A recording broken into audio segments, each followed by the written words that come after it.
नमस्कार, आप देख रहे हैं गोलमेज़। मैं हूं नगमा और मेरे साथ आज दो मेहमान हैं जो पहले हमारे साथ गोलमेज़ में शामिल नहीं हुए हैं। उपलब्ध गोपाल और मलांचा चक्रवर्ती। हम हेल्थ और जो केयर इकोनॉमी है उसकी बात अक्सर नहीं करते हैं। लाइफ एक्सपेक्टेंसी तो बढ़ी है, अच्छी बात है, लोग ज़्यादा दिन तक जिंदा रह रहे हैं, काम कर रहे हैं। 80 से ऊपर जो जनसंख्या है वो बहुत तेज़ी से बढ़ रही है, 279% पे बढ़ी है। अभी की जो पॉलिसीज़ और नीतियां हैं वो सिर्फ हॉस्पिटल या अस्पताल कवर तक है। सरकार जो मॉडल ले वो कम्युनिटी लेड केयर मॉडल है। इसकी कोई मिसाल है भारत में ही? भारत में जैसे कि केरला है। इलेक्शन कमीशन का वो एटलस है, उसमें क्या ब्रॉड स्ट्रक्चर्स सामने आते हैं? कौन से राज्य हैं जहाँ पर ये आबादी ज़्यादा है?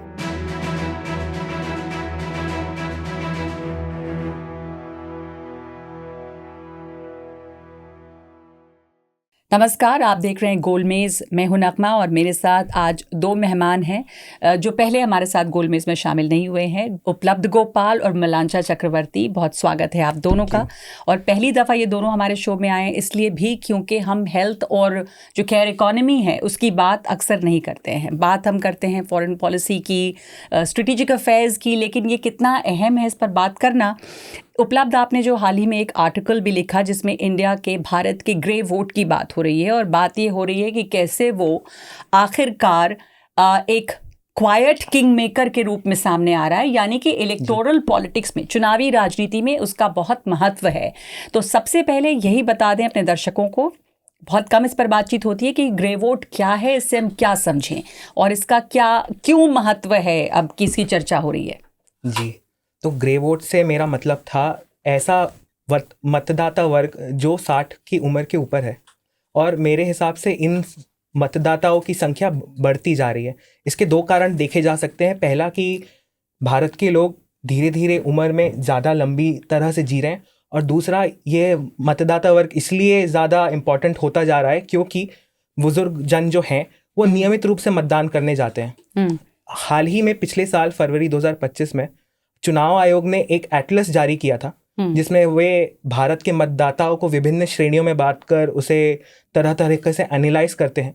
तो उसी में ये पाया गया कि भारत को अगर हम एक राष्ट्रीय स्तर पर देखें तो भारत हम अभी भी कहेंगे कि एक युवा देश है, क्योंकि भारत का जो 18 से 29 जो आयु वर्ग के बीच की जो संख्या है वो अभी भी काफ़ी ज़्यादा है। साथ ही साथ कामकाजी वर्ग के लोग भी काफ़ी ज़्यादा हैं। लेकिन अगर हम राज्य दर राज्य जाएं तो हम पाएंगे कि कुछ ऐसे राज्य हैं जहां पर यह आंकड़ा फिट नहीं बैठता, जैसे कि केरला हो गया, तमिलनाडु हो गया या फिर गोवा हो गया, जहां पर 60 के ऊपर के जो लोग हैं उनके आंकड़े 18 से 29 के वर्ष के लोगों के बराबर या उससे भी पार निकल चुके हैं। तो ऐसे राज्यों में जो सामाजिक नीति है उसमें भी बदलाव लाना पड़ेगा, और जो चुनावी पार्टियां हैं जो ऐसी चीज़ों के लिए, मतदान के लिए लोगों को प्रेरित करते हैं, उसमें भी बदलाव लाना पड़ेगा। इसलिए मैं कहूँगा कि जो चुनाव आयोग है उसने हाल ही में ये पाया कि मतलब बहुत सारे देशों में, सिर्फ भारत में नहीं, बहुत सारे देशों में ये पाया गया है कि जो 60 और 70 की उम्र के लोग होते हैं वो नियमित रूप से चुनाव में मतदान देने जाते हैं। भी ज़्यादा होते हैं, वो चाहते हैं कि वोट देने के लिए जाते हैं, और जो वादे किए जाते हैं उससे वो उम्मीद भी ज़्यादा लगाते हैं, और वो देखते हैं कि सरकार ने ये किया कि नहीं किया। तो इसलिए सरकारों के लिए ज़रूरी हो जाता है कि जो वादे कर रहे हैं उसको पूरा भी करें और इस एज ग्रुप को ध्यान में रखें। तो ये बातें जो आपने सामने रखी हैं, यानी कि चुनावी, एक तो ये कि ये जो ग्रे वोट है ये उनकी बात हम कर रहे हैं जो हमारी बुजुर्ग या हमारी एजिंग पॉपुलेशन है। ये इंटरेस्टिंग है जानना मलांचा कि भारत को हम अभी युवा देश कहते हैं और यंग पॉपुलेशन है, पर एट द सेम टाइम हमारी पॉपुलेशन, हमारी जनसंख्या जो है, आबादी, उसकी लाइफ एक्सपेक्टेंसी बढ़ रही है, जो कि अच्छी बात है। तो बड़ी उम्र के बुजुर्ग जो हैं वो भी बढ़ रहे हैं और वो एक्टिव भी हैं। क्या ये बातें भी सामने आ रही हैं कि वो वर्कफोर्स में भी कंट्रीब्यूट करते हैं अभी भी? बिल्कुल। एक तो हमारे डेमोग्राफिक डिविडेंड पे बहुत चर्चा होती है। ये हमारा सबसे बड़ा इकोनॉमिक एसेट है, ऐसे भी बार बार दर्शाया जाता है। पर ये जो एक क्वाइट डेमोग्राफिक ट्रेंड है कि भारत में बुज़ुर्गों की जो जनसंख्या है वो बढ़ती जा रही है, उसके पीछे एक तो सबसे खुश होने वाली बात है कि इंडियंस ज़्यादा जी रहे हैं, इम्प्रूवमेंट है हेल्थ में, दूसरी इंडिकेटर्स में, और कहीं ना कहीं फर्टिलिटी रेट भी काफ़ी गिर रही है, मोर्टेलिटी भी गिर रही है। तो नेचुरल ये एक ट्रेंड है और ग्लोबली सारे देशों में ये पाया जा रहा है। तो जनसंख्या उस हिसाब से इस वाले एज ग्रुप में ग्रेटर दैन 60 इयर्स जो है वो बढ़ती जा रही है। फिलहाल अराउंड 10.5% है, पर ये 2050 तक बढ़ करके 20 से 25% तक हो जाएगी। यानी जो 60 के ऊपर की आबादी है वो 20 से 25% हो जाएगी। आपके पेपर में भी इस तरह के कुछ बड़े आंकड़े हैं कि प्रोजेक्शन क्या है, इसकी वृद्धि किस दर पे हुई है, ये जो हमारे बुजुर्ग आबादी है वो किस रेट पे बढ़ी है, 2011 से अभी की भी बात करें तो क्या इसमें इंक्रीज है उपलब्ध? तो अगर हम देखें तो 2001 में भारत में करीबन 7.5 या 7.6 करोड़ के आसपास वृद्धजन थे, जो 2011 के सेंसस में करीबन आप कहेंगे कि 10.5 करोड़ हो गया। लेकिन अभी क्योंकि एक हालांकि नया सेंसस हुआ नहीं है, तो जितने भी प्रोजेक्शन किए गए हैं वो इस आंकड़े को अभी 13 से 15 करोड़ के बीच रखते हैं। जैसे कि मलांचा ने कहा कि अभी हम 10.5% है और अगले 2050 तक हमारा ये संख्या देश का 5वां हिस्सा हो जाएगा। तो ये हम 60 के ऊपर की बात कर रहे हैं। हालांकि आजकल 60 में कोई अपने को बूढ़ा भी नहीं मानता है, नाराज हो जाएंगे अगर आप कहेंगे कि यंग एट 60, कि ये जो हमारी है वो वृद्ध आबादी है। ऑल्सो बिकॉज प्रोडक्टिव हैं, वर्क फोर्स में है, इनफॉर्मल सेक्टर में तो बहुत ज़्यादा है वो स्ट्रक्चर। बिल्कुल, इसके लिए एक और जिसको कैविएट कहना चाहूँगी, बहुत ही अहम मुद्दा आपने कहा, 80 से ऊपर जो जनसंख्या है वो बहुत तेज़ी से बढ़ रही है। तो जिसको वो ओल्ड कहा जाता है, तो इनकी जो आबादी है ये बहुत हाई रेट पे बढ़ रही है और 279% पे बढ़ी है, और कंपेयर्ड टू बाकी पॉपुलेशन की ग्रोथ ये बहुत तेज़ी से बढ़ रही है। और 60 को मतलब हाँ, बुजुर्ग तो डेफिनेटली हैं, क्योंकि मॉर्बिडिटीज सारी आने लगती हैं, लोगों की तबीयत वैसी नहीं रहती है, क्षमता वैसी नहीं रहती। पर भारत के लिए ये जो 50 से लेकर 60 तक का वर्किंग एज है और उसके बाद रिटायर्ड एज है, ये बिल्कुल लागू नहीं होता। इनफैक्ट अधिकतर लोग काम करते रहते हैं तब तक जब तक वो कर सकते हैं, कई बारी इसलिए क्योंकि वो विवश है काम करने के लिए, और एक छोटा सा तबका हम सब जानते हैं जो बहुत ही पढ़े लिखे हैं और रिटायर होने के बाद भी एडवाइजरी रोल्स में हर ऑफिस में नज़र आते दिखे हैं, पर बहुत कम संख्यक लोग हैं। और हमारी जो longitudinal ageing study of India है, national family welfare and health ministry publish करती है, उसमें देखा गया है कि 22% महिलाएं भी, बुजुर्ग महिलाएं भी काम करती हैं, और ये हार्ड वर्क है। NREGS में भी काम करती है, मैनुअल लेबर भी करती हैं, और हर जगह मार्केट में इधर उधर हर जगह रिक्शे भी चलाते हैं बुजुर्ग लोग। तो हमारा जो देश है, बुजुर्ग लोग बहुत बड़े इकोनॉमिक कंट्रीब्यूशन करते हैं, अनपेड लेबर से भी, क्योंकि केयर का जो रोल है इकोनॉमी में उसका मूल्यांकन अक्सर नहीं होता है। ये लोग सब्सिडाइज करते हैं फॉर्मल इकोनॉमी को। अगर घर के काम नहीं करें, अगर घर के काम, घर के लोगों की देखभाल न करें बुजुर्ग लोग, बुजुर्ग महिलाएं, तो फिर ये इकोनॉमी वैसे नहीं चल पाएगी जैसे चल रही है। महत्वपूर्ण एलिमेंट है केयर इकोनॉमी में। हमने अक्सर बात की है इस बारे में कि महिलाओं का जो रोल है केयर इकोनॉमी में और कैसे वो अनपेड रह जाता है, और उसको फॉर्मलाइज करने की भी ज़रूरत है।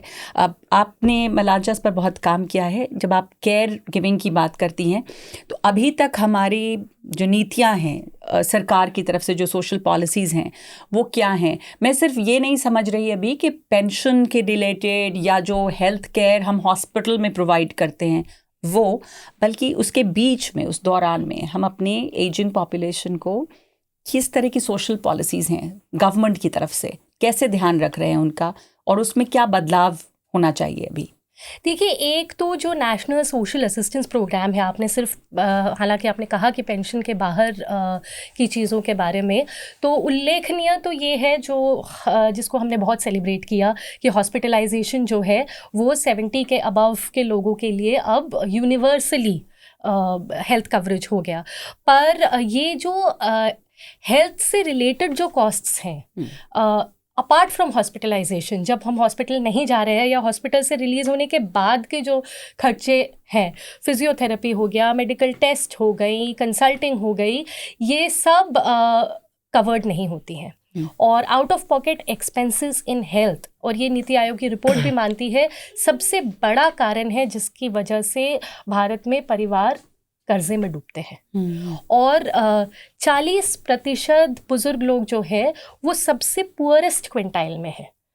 तो जब बुजुर्गों की बात हो रही है तब हमें पॉवर्टी की बात को हम इग्नोर नहीं कर सकते कि ये एक ऐसी सोसाइटी है, यूरोपीय देशों की तरह नहीं है जो पहले अमीर बन गई और फिर एजिंग स्टार्ट हुआ।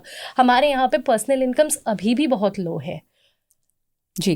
तो ये सारे बहुत तो एक इसमें आपके लेख में भी ये बात थी कि अब बदलाव आ रहा है और जो पॉपुलेशन है, एजिंग पॉपुलेशन, बुजुर्ग आबादी वो बढ़ रही है।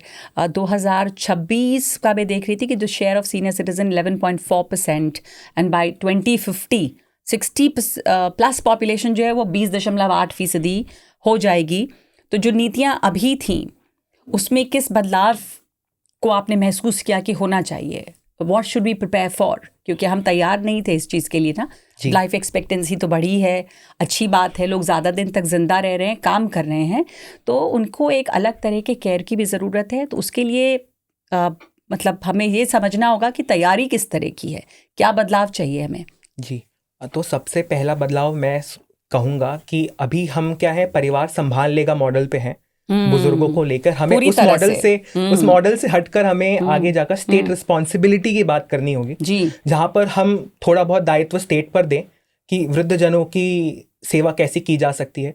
जैसे कि मलांचा ने एक बहुत ही महत्वपूर्ण पहलू रेस किया जो कि फेमिनाइजेशन ऑफ एजिंग का है, जहां पर जो वृद्ध जनों में जो पुरुष हैं उनकी मृत्यु जल्दी होती है, महिलाएं लंबे समय तक जीवित रहती हैं, जिसकी वजह से बुढ़ापे की जब हम जीवन की उच्च श्रेणी की बात करते हैं तो वहां पर तो उस समय सिर्फ महिलाओं का जो महिलाओं के प्रेजेंस बहुत ज्यादा है। तो ऐसे में बहुत सारे सोशल असिस्टेंस प्रोग्राम्स को उनको टारगेट करना चाहिए। तो सोशल असिस्टेंस प्रोग्राम महिलाओं पर केंद्रित हो, ये भी देखना पड़ेगा, उसका जेंडर एस्पेक्ट इंपॉर्टेंट हो जाता है। दूसरा मैं कहूंगा कि अभी की जो पॉलिसीज और नीतियां हैं वो सिर्फ हॉस्पिटल या अस्पताल कवर तक हैं। हमें इन बिटवीन हॉस्पिटल ईयर्स, जैसे कि मलांचा ने कहा, उस पर फोकस करना होगा, क्योंकि बहुत सारे बुजुर्गों के लिए सिर्फ हॉस्पिटल में एक समय का जो खर्चा है वो ज़्यादा इंपॉर्टेंट नहीं है। इंपॉर्टेंट ये है कि बहुत सारी और भी चीज़ें, कि पेंशन समय पर आए, दवाइयाँ समय पर उपलब्ध हों, दवाइयाँ फार्मेसी में समय पर मुहैया हों और घर पहुंच सेवा हो। ऐसी बहुत सारी चीज़ें हैं जिसका दायित्व सरकार को लेना पड़ेगा। और सरकार क्या इसके लिए तैयारी कर रही है? जैसा कि हम सुन रहे हैं, देख रहे हैं, चर्चा है कि ये जो एजिंग पॉपुलेशन है वो एक क्वाइट किंग मेकर के रोल में आ सकती है। अगर मैं अब इलेक्टोरल पॉलिटिक्स की बात करूं, क्योंकि भारत में और क्या सभी देशों में ज़्यादातर चीज़ें तभी होती हैं जब इलेक्शन में कोई मतलब होता है उसका। तो जब तक कि वोट में वो तब्दील नहीं होता तब तक हम ध्यान उस पर देते नहीं। It has to be an electoral issue. तो क्या अब ये इलेक्टोरल इशू बढ़ने की ओर है? क्योंकि ये आबादी बड़ी है और ये बहुत सक्रिय है राजनीति में। ये जाते हैं बुजुर्ग, वोट देते हैं, इनको मुद्दों से फ़र्क पड़ता है। ये युवाओं की तरह नहीं है कि वोटिंग के दिन हम अपने घरों में बैठ के अपने काम में व्यस्त रहेंगे और निकलेंगे नहीं। तो पॉलिटिकल पार्टीज़ को ये ध्यान में रखना होगा, what is their role in the electoral politics now? बिल्कुल, मैं मानती हूँ कि डेवलपमेंट जो है वो ड्राइव करता है पॉलिटिक्स को। हम जितने भी नकारात्मक हो जाएं, पर मोटा मोटा सच यही रहता है। और कुछ टारगेटेड चीज़ें अगर बुजुर्गों के लिए करी जाएं और उनकी डिलीवरी इंश्योर की जाए तो उसका इम्पैक्ट तो बहुत अच्छे से दिखता है। जैसे कि हमने old age restoration of old age pension पे देखा है, काफ़ी सारी राज्यों में ये बहुत बड़ा मुद्दा बन करके आया। राजस्थान में, हिमाचल प्रदेश में, कर्नाटका में भी अब शायद रिवर्स हो रहा है, पंजाब में भी हो रहा है। तो ये आ रहा है, पर सबसे बड़ा मुद्दा ये है कि हमें जो तैयारी करनी है वो एक अगले 2-3 दशकों के लिए सोच करके एक कम्युनिटी केयर मॉडल करना है। और जो मतलब सिर्फ सरकार पे हम नहीं निर्भर कर सकते हैं ना? नहीं, सरकार को बनाना पड़ेगा इस तरह का। सरकार जो मॉडल ले वो कम्युनिटी लेड केयर मॉडल है। इसकी कोई मिसाल है भारत में ही? भारत में जैसे कि केरला है और भी एक दो प्रदेश हैं जिन्होंने इस पे काम किया है, जैसे कि केरला में एक बेल ऑफ फेथ का सिस्टम है जहाँ पे वो आपातकालीन स्थिति में जो बुज़ुर्ग लोग अकेले रह रहे हैं, क्योंकि ये इसकी मात्रा भी बहुत तेज़ी से बढ़ रही है। बच्चे पढ़ने जा रहे हैं, गांव से निकल रहे हैं, शहर से निकल के विदेश जा रहे हैं, तो अकेले रहने वाले बुज़ुर्ग और कम्प्लीटली अकेले रहने वाली बुजुर्ग महिलाएं भी बहुत हैं और ये ज़्यादा बढ़ेगी। तो उनके लिए जो हेल्प है, जो असिस्टेंस है, वो उनके डोर स्टेप पे आना चाहिए। और लाइफ लॉन्ग जिसको कहते हैं ना, एक एजुकेशन और स्किल्स जो है, जिसके बारे में कोई कभी बात नहीं करता है। अगर आपको 80-85 साल तक जीना है तो जो आपने स्कूल में पढ़ा या नहीं, बिल्कुल नहीं पढ़ा, क्योंकि एक बहुत भारी संख्या के बुज़ुर्ग हैं हमारे देश में अभी जो कभी स्कूल नहीं गए हैं, इलिटरेट बहुत लोग हैं। तो ये डिजिटल स्किल्स इनके पास है नहीं। और आज के समय पे सरकार के सारी योजनाओं को एक्सेस करने के लिए आपके पास मोबाइल फ़ोन होना चाहिए, उसको ऑपरेट करना आना चाहिए, जानकारी होनी चाहिए। तो केरल में क्या वो बेल ऑफ फेथ है, वहाँ पे पुलिस लोग है, वहाँ पे आते हैं पुलिस आती है मदद करने के लिए, और एक विजिट करती है जो बुजुर्ग लोग अकेले रह रहे हैं। दूसरे भी स्टेट्स हैं, जैसे कि उड़ीसा है, उनका एक आबादाना स्कीम है जिसके अंतर्गत वो केयर गिवर्स को ट्रेन कर रहे हैं और काफ़ी सारी चीज़ें उसी अम्ब्रेला स्कीम के अंडर कर रहे हैं। तो एक तो ट्रेनिंग पे उनके लिए हमें सोचना पड़ेगा, क्योंकि इतना स्किल्ड प्रोफेशनल हमारे देश में अभी है नहीं। जेरियाट्रिक केयर जो है एज अ फील्ड, ये उतना डेवलप्ड हुआ ही नहीं है अभी तक। हमारा डिजीज़ जो सरकार का, और उपलब्ध शायद ज़्यादा बता पाएंगे इस पे, कि हेल्थ मॉडल जो है ये ना इंडिविजुअल डिजीज़ को टारगेट कर रहा है। डायबिटीज़ हो गई, मतलब एक तरफ से नॉन कम्युनिकेबल डिजीज़ के बारे में सोच रही है, कम्युनिकेबल डिजीज़ के बारे में सोच रही है, इस तरह से सोच रही है। जैसे कि पीडियाट्रिक एक प्रोफेशन बहुत अच्छे से डेवलप्ड है, वैसे जेरियाट्रिक केयर जो है वो उतने अच्छे से डेवलप नहीं है, उसके लिए ट्रेन लोग भी नहीं हैं। और अब जब बुजुर्ग रहने लगे हैं ज़्यादा उम्र तक, और आपने कहा परिवार सिकुड़ गए हैं और अकेले रहते हैं, तो हमने देखा है कि कई इसमें अभी प्राइवेट प्लेयर्स हैं जो कि ओल्ड एज में जो सपोर्ट चाहिए उसके लिए आगे आ रहे हैं। Old age homes, from luxury homes to otherwise भी सामने आ रहे हैं। सारे बड़े मेट्रो शहरों में एटलीस्ट हम लोग ये देख रहे हैं। लेकिन जिस पॉलिसी की आप बात कर रही हैं कि सरकारों को कम्युनिटी को इन्वॉल्व करना चाहिए, तो वो होता हुआ देखेंगे। जो उपलब्ध अभी एग्जिस्टिंग पॉलिसीज़ हैं केयर की कई तरह की, जैसे आयुष्मान भारत वाली बात है या पीएम जन आरोग्य स्कीम जो है वो है, ये सब चीज़ें हैं। इनमें कुछ नई सोच आपने इस बजट में भी क्या कुछ देखी है कि इसके ऊपर कोई बातचीत हुई, कोई बजट एलोकेशन है या कोई स्कीम की बात हुई, या कहीं ध्यान गया बजट में इसका कि इस पर कुछ करना है? देखिए, मैं तो थोड़ा सा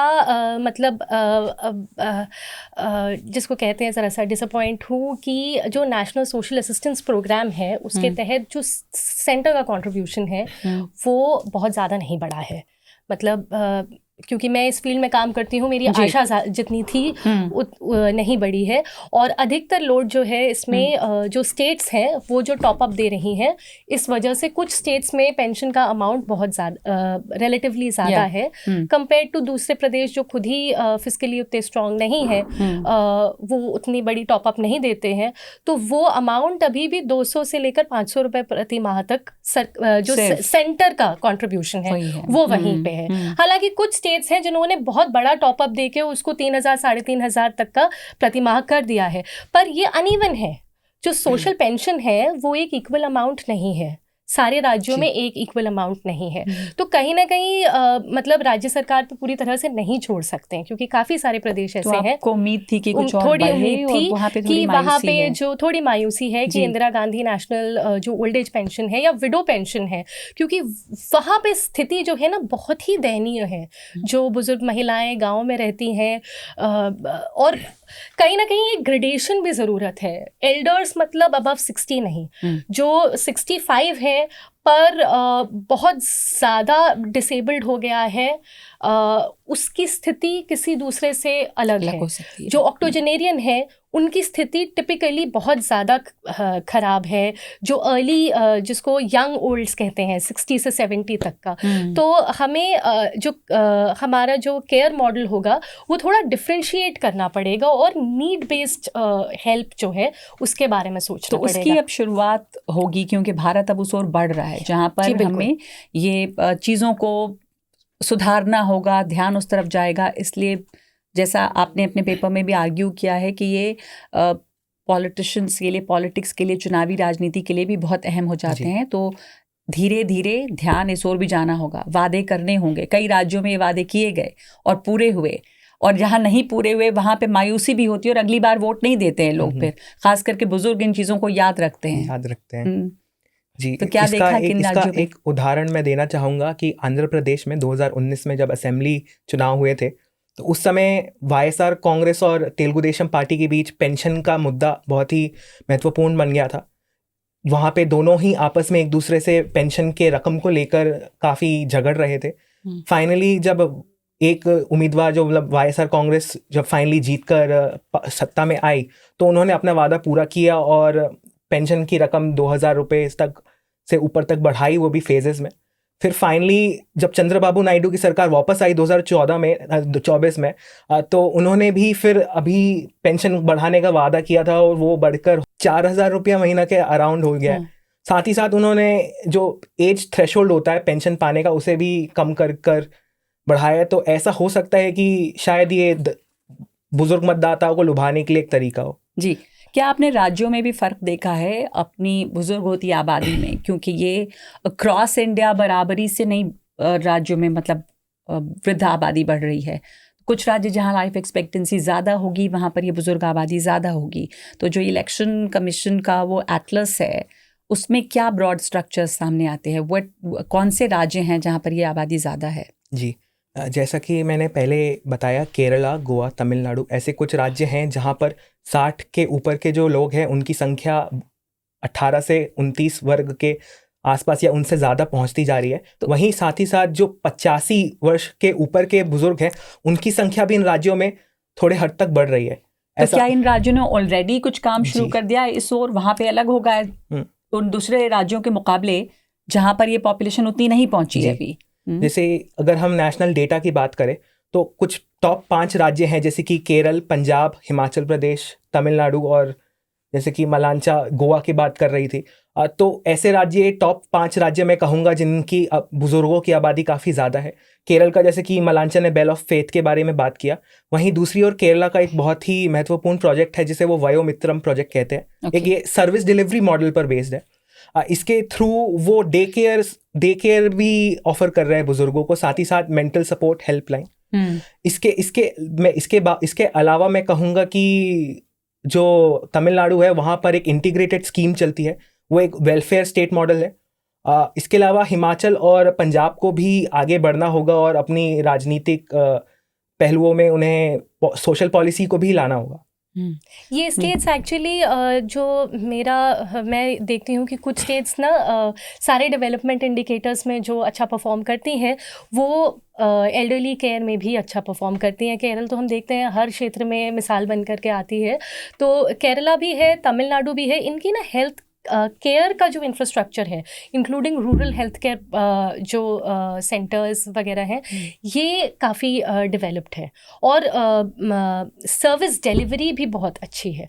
तो बाकी प्रदेशों में भी मतलब कई बारी हम विदेशों में देखते हैं, कई बारी हमें अपने ही देश में जो एग्जाम्पल्स और लर्निंग मिल सकती है। पर्टिकुलरली सदर्न स्टेट्स और हिमाचल प्रदेश भी एल्डरली केयर में ये स्टेट्स थोड़ी ज़्यादा बेहतर है। उड़ीसा का भी मैंने एग्जाम्पल दिया, उन्होंने भी चीज़ें इंस्टीट्यूट की हैं।